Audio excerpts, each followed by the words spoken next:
it's a problem that lurks beneath the surface. Sanitary waste stuck to the riverbed, brown sludgy growth known as sewage fungus are widespread. These videos were shot at Colwell Brook in Witney by Ash Smith, who's been measuring the impact of raw sewage being released into our rivers.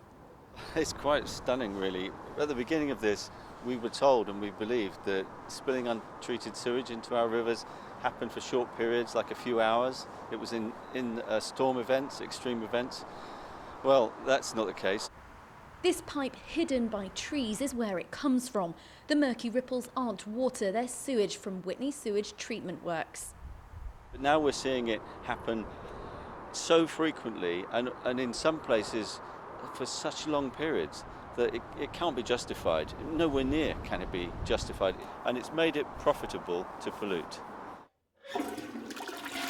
Water companies treat sewage from our toilets, but rainwater also gets into the system. So after bad weather, to avoid sewage backing up into our homes, excess can be released into rivers.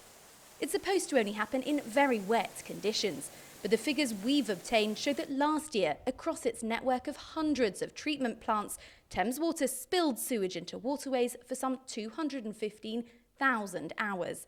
That's the equivalent of about 24 years of continuous discharge. At Witney Treatment Works, sewage was released for the equivalent of 65 days. In Didcot, the plant discharge went on for 61 days. In Chinner, that number was 25 days.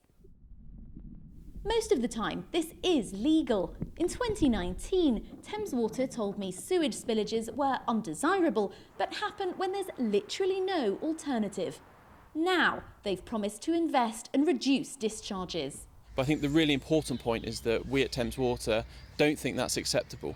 You know, we have a system like everywhere in the country that is designed that way.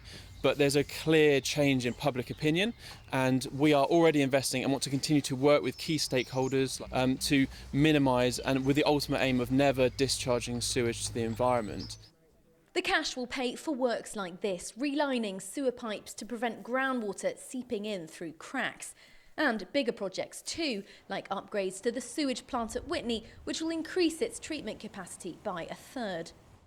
Climate change and increasing populations will continue to put pressure on the network. There's simply no quick fix.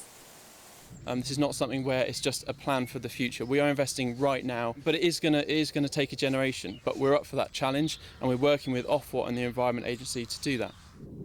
The hope is now things will start to get better. And in years to come, our waterways will be cleaner.